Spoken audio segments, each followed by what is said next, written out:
আসসালামু আলাইকুম। সিলেটের বন্যা পরিস্থিতি যেমনই থাকুক, এই উপশহরে পানি থাকবেই। সামান্য একটু বৃষ্টি হলেই এখানে পানি জমা হয়ে যায়। জানি না কি জন্য, এখানে তো পানি এরকম থাকার কথা না। এই মুহূর্তে নদীতে এতটা পানি নাই যেটা এখানে আছে।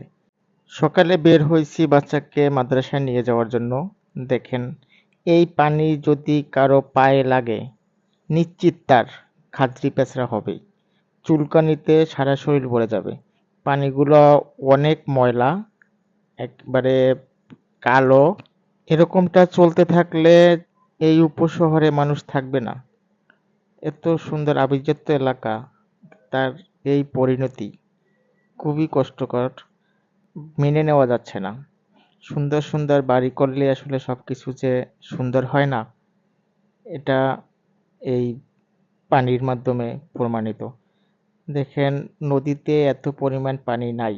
আমি জানি এই নদীর সাথে যদি লেবেল করা হয়, এই পানি এখানে থাকার কথা না। কি করতেছে এর হর্তাকর্তারা, আমি বুঝতে পারতেছি না। কিছুদিন আগে এই রাস্তা করা হইলো, এবং ড্রেনেজ ব্যবস্থা কি নাই আমি এতটা জানি না। আসলে কিভাবে এর পরিত্রাণ পাওয়া যাবে আমার জানা নেই। খুবই কষ্টকর।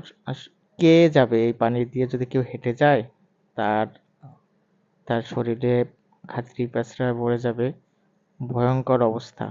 পানির কালার, বর্ণ, পানির সম্পূর্ণ, আপনি মনে করেন যে বাসার যদি নিচতলা ডুবে যায়, তখন এ কত ময়লা থাকে বলেন, আমি আর কি বিবরণ বলবো। যাই হোক, অনেক কথা বললাম। আহ, এগুলো দেখার জন্য হয়তো বড় বড় কর্মকর্তারা আছেন, তারা দেখবেন।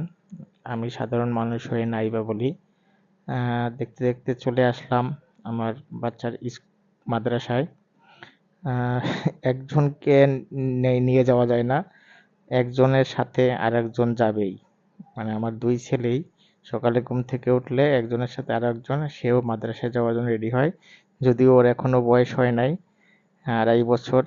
সামনের বছরে ইনশাল্লাহ ও যাবে। দুই ভাই একসাথেই যাবে। আসসালামু আলাইকুম।